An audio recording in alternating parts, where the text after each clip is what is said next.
ان میں سے ایک صاحب تشریف حاضر ہوئے اور آ کر عرض کیا یا رسول اللہ، آپ تو اللہ کے پیغمبر ہیں، بہت اونچا مقام آپ کا ہے، اللہ کے خاص لوگوں میں ہیں، آپ تو بخشے بخشائے ہیں۔ میں نے ارادہ کیا ہے کہ میں عبادت میں زندگی گزار دوں گا، دنیا سے کٹ آف ہو جاؤں گا، رہبانیت جسے کہتے ہیں، سنیاس لے لوں گا۔ کسی جنگل میں نے ایک جگہ دیکھ رکھی ہے، بہت خاموشی جگہ ہے، درخت ہیں، جنگلی پھل کھا لیا کروں گا، پانی پی لیا کروں گا، اللہ اللہ کر کے خدا کی عبادت میں زندگی گزار دوں گا۔ ایک نے عرض کیا کہ مجھے بھی خدا کو راضی کرنے کے لیے دنیا کے جھنجھٹ، شادی نہیں کروں گا، رات بھر عبادت کروں گا، دن بھر روزہ رکھوں گا، شادی نہیں کروں گا۔ تو اس قسم کے مسائل لے کر صحابہ آئے حضور کے پاس، آپ نے کیا فرمایا؟ نہیں، یہ اسلام نہیں ہے کہ دنیا کو چھوڑ دیا جائے اور جنگلوں میں نکل جائے اور اللہ کو راضی آپ دنیا میں رہ کر کریں، سب کے حقوق ادا کریں۔ قرآن نے حقوق سب کے بتائے ہیں، اس لیے کہ ترک دنیا کے نام پر، سنیاس لینے کے نام پر دنیا میں بڑی اخلاقی جرائم اور خرابیاں پیدا ہوئی ہیں۔ مشہور مورخ ہے، اسکالر ہے یورپ کا، لیکی، اس نے اخلاق یورپ، ہسٹوری آف یورپ کے نام سے ایک کتاب لکھی ہے، اور اس نے بیان کیا کہ رہبانیت کے نام پر، دنیا کو چھوڑ دینے کے نام پر کیا کیا جرائم اور کیا کیا خرابیاں پیدا ہوئی معاشرے میں۔ اخلاق یورپ کا مولانا ظفر علی خان نے ترجمہ کیا تھا 1818 میں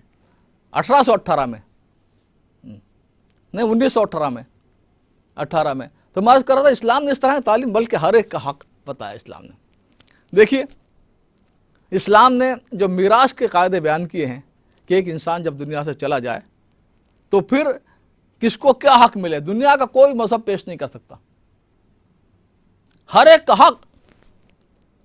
قرآن پاک نے نماز کی تعداد تو قرآن نے نہیں بتائی کہ کتنی رکعت، ظہر کی 12 رکعت پڑھنی ہے، کتنے سنت، کتنے فرض، کتنی نفل، بلکہ 5 وقت کی اکٹھے نماز کا بھی ذکر نہیں ہے۔ لیکن اس بات کو قرآن نے کھول کر سورہ، جو پہلی سورہ بقرہ ہے، اس کے آخری کے 2-3 رکوع آپ پڑھ لیں۔ بعض ماڈرن ہماری بہنیں اور بھائی اس بات پر اعتراض کرتے ہیں کہ دیکھو لڑکے کو ڈبل دے دیا، لڑکی کو سنگل دیا۔ خیر کس وقت بتاؤں گا اس کی کیا حکمتیں ہیں۔ اس لیے ساری ذمہ داری تو لڑکے پر ہے، یعنی لڑکی پر تو کوئی ذمہ داری اسلام میں ہے ہی نہیں۔ اس کی ساری ذمہ داری جو ہے یا تو باپ پر ہے، یا اس کے شوہر پر ہے، یا اس کے بیٹے پر ہے، اس پر کوئی ذمہ داری نہیں ہے۔ لیکن قرآن پاک نے ہمیشہ یہ نہیں کیا ہے، بلکہ اگر آپ میری ماڈرن بہنوں کو اور بھائیوں کو میں کہوں گا کہ وہ قرآن پاک کے سورہ بقرہ کے آخری 2-3 رکوع کسی اچھی تفسیر کے ساتھ پڑھ لیں۔ کبھی ایسا ہے کہ لڑکے دونوں برابر ہیں، جیسے کہ انسان مر گیا، ماں باپ، عورت اور مرد دونوں کو چھٹا حصہ مل جائے گا، بھائی بہن دونوں کو چھٹا مل جائے گا۔ تو کبھی جو ہے وہ برابر دیا ہے، کبھی لڑکے کو زیادہ دیا، لڑکی کو کم دیا، کبھی عورت کو زیادہ دیا، مرد کو کم دیا۔ میراث ہر ایک کا حق اس میں، یہ قرآن نے تفصیل سے بیان کیا، کیونکہ اسلام صرف رہبانیت کا نام نہیں، دنیا کو اچھے طریقے پر چلانے کا نام ہے۔ کوئی محروم نہیں کر سکتا۔ آج اخبارات میں آپ نے دیکھا ہوگا، اگر کسی بچے سے آدمی ناراض ہو گیا، اس نے کوئی اچھی خدمت نہیں کی جیسی اس کو کرنی چاہیے تھی، یا کوئی نافرمانی کر دی، تو اخبار میں چھاپ دیتے میں نے آگ کر دیا، میراث سے محروم کر دیا، میرے بعد میرا حصہ کچھ نہیں ملے گا۔ یہ بیہودہ بات ہے، یہ غلط بات ہے۔ جو طے شدہ قرآن نے جو حق جس کا مقرر کر دیا، اس کو کوئی محروم نہیں کر سکتا۔ یہ آخرت تباہ کرنے کی بات ہے، یہ روح سیاہی آخرت میں خریدنے کی بات ہے، اس طرح کے اعلانات کرنا یہ غیر اسلامی چیز ہے۔ تو میں عرض کر رہا تھا کہ دنیا میں کسی جگہ پر آپ نہیں دیکھیں گے، کوئی مذہب نہیں ملے گا جو عورت کو اس کا حق دیتا ہو میراث میں۔ یعنی ایک آدمی اگر مرا، مثلا باپ کا انتقال ہوا، اس کی زمین میں، جائیداد میں، بینک بیلنس میں، دکانوں میں، فیکٹریوں میں، کاروبار میں، ہر ایک میں عورتوں کا حصہ ہے۔ اس طرح مرد مر کا تو بیوی کا ہے، بہنوں کا ہے۔ تو عورت یہاں برطانیہ میں کیا ہے، جتنے بڑے خاندان، لارڈ کا خاندان ہے، جو جاگیردار خاندان ہے لارڈوں کے، اس میں بڑے بیٹے کو مل گیا، باقی سب محروم۔ تو میں عرض کر رہا تھا کہ قرآن نے دنیا کی جو ضرورتیں ہیں اور آخرت کی دونوں کا خیال رکھا ہے، اور انسانیت کے لیے ایک راہ عمل بنا کر دیا ہے۔ آپ دیکھیے قرآن کیا ہے۔ ایک بار ہم امریکہ گئے، ہمارے مولانا سلمان الحسینی ساتھ میں تھے، سان فرانسسکو کے علاقے میں ایک بہت بڑی مسجد تھی، وہاں پروگرام تھا، اتفاق سے معراج کی رات تھی، 5000 کا تقریباً مجمع تھا، زیادہ تر عرب تھے، اور ہمارے حضرت مولانا کی تقریر ہونے والی تھی۔ اچانک میرا خیال آیا کہ میں کچھ بات کروں ان سے۔ میں نے مولانا کو روکا کہ آپ ٹھہریں، مجھے کچھ بات کرنی ہے۔ میں نے کھڑا ہو کر یہ کہا کہ ابھی ہمارے حضرت مولانا سلمان الحسینی دامت برکاتہم آپ کے سامنے معراج پر تقریر فرمائیں گے، معراج کی سیر کرائیں گے، آسمانوں پر لے کر جائیں گے، وہ احوال آپ کو بتائیں گے، لیکن میں ایک دنیا کا ایک چھوٹا سا مسئلہ آپ کے سامنے رکھنا چاہتا ہوں، لیکن آج وہ بہت بڑا مسئلہ بن گیا ہے۔ دنیا کی اسکرین پر پوری دنیا میں سب سے بڑا آج کا تنازع، جھگڑا، کشمکش کیا ہے؟ اسلام اور مغرب کی کشمکش، اسلام اور مغرب ویش کا جھگڑا۔ یہ کیا چیز ہے؟ میں نے کہا دیکھیے، اسلام تو ایک مذہب ہے، ایک عقیدہ ہے، اور مغرب ایک جغرافیہ ہے۔ بھائی جغرافیہ کا مقابلہ جغرافیہ سے ہوگا، آپ یورپ کو افریقہ سے کر لیجئے، ایشیا سے کر لیجئے، کسی اور مذہب کا عقیدے کا عقیدے سے کریں۔ یہ کیا بے جوڑ بات ہے کہ ایک طرف عقیدہ ہے اور ایک طرف جو ہے وہ جغرافیہ ہے۔ میں عرض کر دے کہ اسلام اور قرآن ایک آئیڈیالوجی ہے،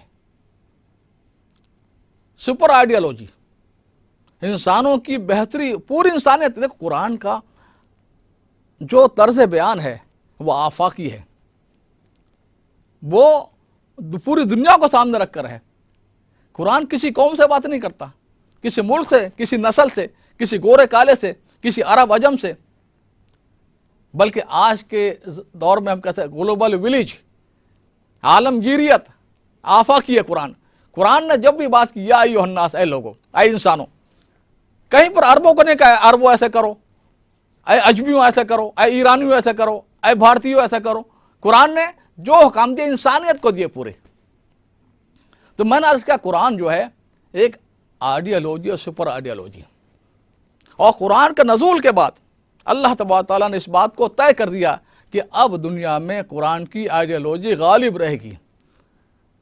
قرآن کا جو نظریہ حیات ہے وہ غالب رہے گا، یہ اللہ کا فیصلہ ہے، 1400 سال سے غالب ہے اور ہمیشہ غالب رہے گا۔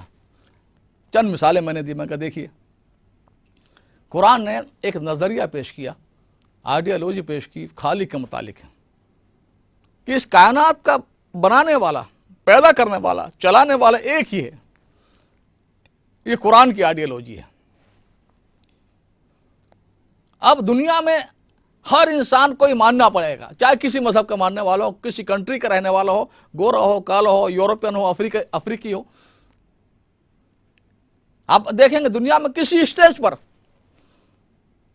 کسی مجلس میں، کسی انسان کو اگر خالق کے متعلق بات کرنے کا موقع ملے، خیالات کے اظہار کا موقع ملے، تو اسے قرآن کی آئیڈیالوجی بیان کرنی پڑے گی۔ توحید، خالق کے ایک ہونے کی، خواہ وہ 3 خدا کو مانتا ہو یا 33 کروڑ خداؤں کو مانتا ہوں، چاہے جتنے، لیکن کہنا وہی پڑے گا جو قرآن نے کہا کہ ایک ہے اس کائنات کا خالق۔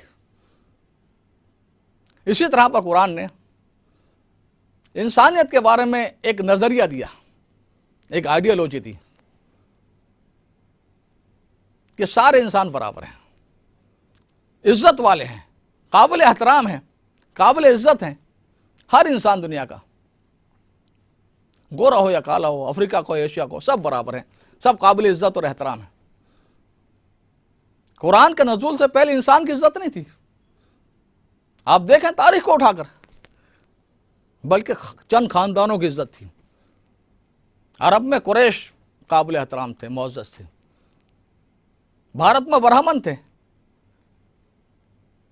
یورپ میں گورے تھے، کالوں کی کوئی عزت نہیں تھی۔ دنیا میں ہر انسان کا برابر ہونا اور قابل احترام ہونا، یہ قرآن نے نظریہ دیا ہے۔ آج دنیا میں کسی انسان کو، خواہ وہ کسی کنٹری کا رہنے والا ہو، کسی مذہب کا ماننے والا ہو، کسی عقیدے کا رکھنے والا ہو، اگر دنیا کے کسی پلیٹ فارم پر، کسی مجلس میں، کسی اسٹیج پر اسے انسان کے متعلق اظہار خیال کرنا پڑے تو اسے قرآن کی بات کہنی پڑے گی، قرآن کی آئیڈیالوجی کو بیان کرنا پڑے گا کہ سب انسان قابل احترام ہے، سب برابر ہے، خواہ وہ عمل کرے نہ کرے،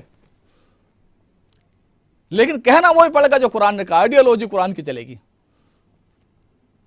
اسی طرح قرآن نے انسان کی جو اجتماعی زندگی ہے اس کے متعلق ایک آئیڈیالوجی دی، وشاورہم فی الامر، کہ انسان کے جو اجتماعی معاملات ہیں، خواہ وہ سیاست کے معاملات ہوں، معاشرے کے معاملات ہوں، تمدن کے معاملات ہوں، تعلیم کے معاملات ہوں، جنگ اور امن کے معاملات ہوں، دنیا کے اجتماعی جو انسانوں کے معاملات ہیں وہ ایک آدمی کی رائے پر نہیں فیصلہ ہوگا۔ ہر انسان، کوئی بھی انسان کتنے قابل عقل کل نہیں ہوتا، بلکہ اس میں شورائیت، اس میں اجتماعیت، اس میں سب کو شریک کیا جائے۔ دیکھیے شورا کے معنی کیا ہیں؟ مشورہ، شورا، اس کے عربی لغت کے اعتبار سے معنی ہے شہد کی مکھی جو چھتے میں شہد جمع کرتی ہے۔ شہد کی مکھی، آپ نے چھتا دیکھا ہوگا اس کا، جہاں پر وہ جمع کرتے ہیں شہد کو، ہزاروں مکھیاں، لاکھوں مکھیاں وہ جاتی ہیں باغوں میں اور دور دور جاتی ہیں اور مختلف پھولوں کا رس چوس کر لاتی ہے۔ اب ایک پھول میں ایک خوشبو ہے، دوسرے پھول میں دوسری خوشبو ہے، ایک میں ایک وٹامن ہے، دوسرے میں کوئی اور وٹامن ہے، ایک میں ایک بیماری کی شفا ہے، دوسرے میں اور شفا ہے۔ تو اب وہ ساری مکھیاں لا کر وہ جمع کرتی ہیں اپنا رس وہاں پر، جسے قرآن نے کہا فیہ شفاء للناس، شہد کے بارے میں کہ لوگوں کے لیے شفا ہے، اللہ کا فرمان ہے۔ اب جب وہ شہد بن جاتا تو کوئی نہیں کہہ سکتا یہ قطرہ شہد کا فلاں مکھی کا ہے یا فلاں پھول کا ہے یا فلاں درخت کا ہے۔ اس طرح شورائیت کے معنی کہ ہر انسان کو اللہ نے سمجھ دی ہے، جو عقل اور فہم دیا ہے، تو اس تمام کو جمع کر دیا جائے انسانیت کی بہبودی اور بھلائی کے لیے۔ تو میں عرض کر رہا تھا کہ قرآن نے ایک آئیڈیالوجی دی کہ امرہم شورا بینہم، کہ انسانیت کے جو اجتماعی معاملات ہیں ایک آدمی کی رائے پر نہیں ہوگا، بلکہ اس میں ڈیموکریسی کی ضرورت پڑے گی، جمہوریت کی ضرورت ہوگی، شورائیت کی، جو چاہے نام رکھ لیں آپ، ایک آدمی نہیں بلکہ بہت سارے لوگوں کو غور و خوض کر کے راستہ نکالنا پڑے گا۔ یہ آئیڈیالوجی قرآن کی ہے۔ اس طرح عقیدے کے متعلق اسلام نے ایک آئیڈیالوجی دی، لا اکراہ فی الدین، کہ مذہب کے بارے میں کوئی زبردستی نہیں ہے، جبراً کسی کو مذہب تبدیل نہیں کیا جا سکتا، ہر انسان آزاد ہے جو چاہے عقیدہ رکھے، خیالات پر پہرے نہیں بٹھائے جا سکتے، تحریر اور تقریر کو، لکھنے کو اور بولنے کو پابند سلاسل زنجیروں میں نہیں جکڑا جا سکتا۔ ہر انسان آزاد ہے لکھنے پڑھنے کے اعتبار سے، سوچنے کے اعتبار سے، خیالات رکھنے کے اعتبار سے، عقیدہ اور مذہب رکھنے کے اعتبار سے۔ یہ قرآن کا یونو کا چارٹر نہیں ہے، یہ تو 1948 میں قرآن ہی سے لیا گیا سارا چارٹر۔ یہ تو میں عرض کر رہا تھا قرآن نے ایک آئیڈیالوجی، سپر آئیڈیالوجی، آج دنیا میں کسی انسان کو، چاہے وہ کوئی ہو، کسی مذہب کا ماننے والا ہو، کوئی عقیدہ خدا کو مانتا ہو نہ مانتا ہو، اگر کسی اسٹیج پر، کسی پلیٹ فارم پر اسے اظہار خیال کا موقع ملا، قرآن کی بات ہی کہنی پڑے گی، یعنی یہ کہنا پڑے گا لا اکراہ فی الدین، ہر آدمی آزاد ہے مذہب کے اعتبار سے، عقیدہ رکھنے کے اعتبار سے، خیالات کے اظہار کے اعتبار سے، اور ڈیموکریسی کی بات کرنی پڑے گی، شورائیت کی بات کرنی پڑے گی۔ تو میں نے عرض کیا وہاں پر کہ اسلام کیا ہے، قرآن کا ایک آئیڈیالوجی ہے خالق کی طرف سے، اور مغرب کیا ہے، ویسٹ کیا ہے، امریکہ یورپ کیا ہے۔ میں نے کہا یہ پاور ہے، طاقت ہے، سپر پاور، بہت بڑی طاقت۔ امریکہ کے پاس 12,000 سے زیادہ ایٹم بم ہے پوری دنیا کو تباہ کرنے کے لیے۔ پھر میں نے کہا دیکھیے یہ انسانی تاریخ کی گواہی ہے، پوری انسانی تاریخ آپ کو بتاتی ہے کہ آئیڈیالوجی کا مقابلہ طاقت نہیں کر سکتی۔ جو نظریہ حیات ہے، جو نظریہ ہے، جو آئیڈیالوجی ہے، اس کو کوئی تلوار نہیں کر سکتی، کوئی ایٹم بم اسے فنا نہیں کر سکتا، ختم نہیں کر سکتا۔ کوئی تلوار نہیں بنی, کوئی ہتھیار نہیں بنا جو آئیڈیالوجی کو ختم کر دیں.